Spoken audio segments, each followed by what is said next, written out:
Hey guys, B Twice here. Today we're going to be looking at QQQ. Today is Thursday, June 3rd. Um, Pretty big drop today at open, so I figured we'd go into a little bit more detail of what I'm seeing. And I still do think right here is a decent dip buy spot for the short to intermediate term before we see a bigger pullback.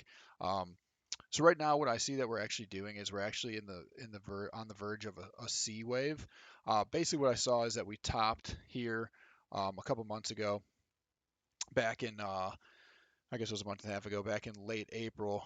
We came down for an ABC for a W, then we went up for an A. We popped up for an A, went down for a B, and now we're on the verge of a five wave impulse up to get our C wave, which A, B, C, and would also give us X before we see a larger decline.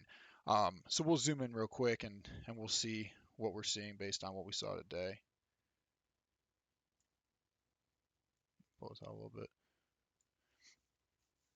All right, so basically what I am seeing here is that we're going up for a 1, 2, then we have a 1, 2, 3, 4. We came up for this little blue parentheses wave 5, which gives us our 3. So we have a 1, 2, wave 3. Right now we're in the sequence of pulling back for this orange 4. So we have 1, 2, 3, 4. We went down for an A. We have an A, B, C up for a B. And now we're in a 5 wave impulse down, finding this 5, which is red 5 down here somewhere is going to actually be this blue C ABC, which will finish this correction, which is actually this orange 4. See, orange 4.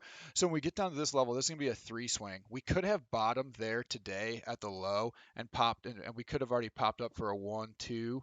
But I do think ultimately we're probably going to go a tad bit lower. We're probably going to see a red day again tomorrow. And then we're probably going to, I'm guessing we'll be green most of next week, honestly. And I think that's going to take us up to, it's going to be SPY all-time highs. And I think the QQQ or the Nasdaq is also going to pop up, but it's not going to make its all-time high. So ultimately, when I do think we get to this bottom, if we haven't already seen it on this 3 swing, because mind you, this could have been the bottom of wave 5, which we'll see today. Time will tell, but we'll pull back. We'll likely pull back a little bit more, and then what we'll see is we'll see a 5 wave move up. So we'll have a 1, 2, 3, 4, 5. Now, depending on where, let's zoom out a little bit. Depending on where this 5 wave impulse ends up here, whether it's 340, I was thinking yesterday that it would be 340. Now that I'm looking at this and actually seeing that we could go a tad bit lower, I think maybe 338 might be the top for QQQ before we pull back. This is what's going to determine how low we go after we hit X and we come down for Y. Because mind you, because tech has been so weak, I do ultimately see it going pretty significantly lower after we have this next rally up. And down here is going to be a huge dip buying time. I think we're going to see a tech rotation or rotation back to tech. But for us to figure out what our price target's going to be for this Y or this 4, we need to know where this ends. To do that, we're going to just take an extension from the top down to the bottom of W, and then we're going to extend it up to wherever this lands. So if this goes to 338, then our price target for Y could be 310. Um, it could also be 320, somewhere in this ballpark, or it could be even lower if it goes to the 123.6. Because generally, when you're coming down for a wave Y, it's usually either the 61.8, the 100%, or the 123.6 extension of the wave W. Mind you, I'm calling wave W 342 down to about 315. So because of that, you extend it from the top up here. So we need to see where this is going. But either way, I see that we're coming down for this 5 wave move to get to this bottom of C.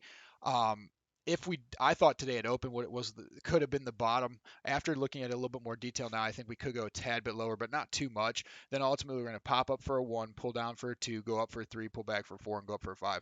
This 5 wave move up is gonna be the time to either sell your long positions or go short or just wait to see what happens and try to wait for this downside that we're ultimately going to see, because generally what's going to happen after we top out up here is we're going to come down to here. Maybe if we're lucky we'll hold this trend line, but I think more than likely we'll probably be closer to the 310 range, unfortunately, than the 320. So if you guys like these videos, go ahead and like and subscribe.